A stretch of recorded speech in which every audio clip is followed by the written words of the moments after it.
नमस्कार दोस्तों, Mithilanchal express channel में आप सभी का एक बार फिर से बहुत बहुत स्वागत है। उड़ान योजना के तहत शुरुआत हुए एयरपोर्ट में सबसे सर्वोच्चतम एवं बढ़िया सुविधा देने वाला दरभंगा एयरपोर्ट।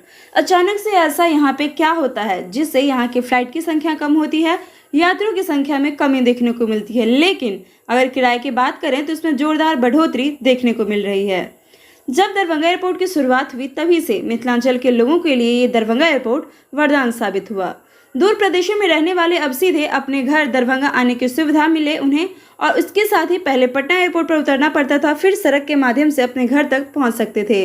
इस समस्या से निजात मिल सका और इस सफर में दरभंगा एयरपोर्ट ने कई नए कीर्तिमान रचे, यात्रियों की संख्या भी बढ़ी। लेकिन अब दरभंगा एयरपोर्ट एक बार फिर से सुर्खियों में बन गया है।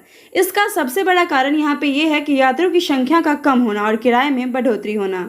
कई बार बड़े मीडिया चैनल के माध्यम से खबरें चलाई जा रही थी कि मिथिलांचल की उड़ान पर लगने वाली है ब्रेक। आपको बता दें, लगातार फ्लाइटों की संख्या में कमी आ रही है। अचानक फ्लाइट कैंसिल और यात्रा किराए में वृद्धि से परेशान हवाई सफर करने वाले यात्रियों का विश्वास दरभंगा एयरपोर्ट से उठता जा रहा है। और अगर यही हाल रहा तो पहले जिस तरह से उड़ान योजना के अंतर्गत शुरू हुए एयरपोर्ट पर से यात्रियों ने मुंह मोड़ लिया है, और इस पर भी ऐसा हो सकता है। ऐसे में क्या मिथिलांचल की उड़ानों पर ब्रेक लगने वाला है? क्या बंद हो जाएगा दरभंगा एयरपोर्ट?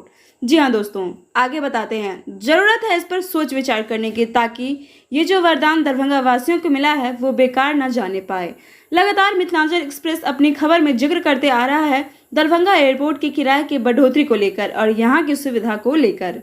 तो दोस्तों, आप देख रहे थे मिथिलांचल एक्सप्रेस, दरभंगा का सर्वोत्तम न्यूज चैनल जो आपको रखे सबसे आगे और सबसे पहले। जय हिंद, जय भारत।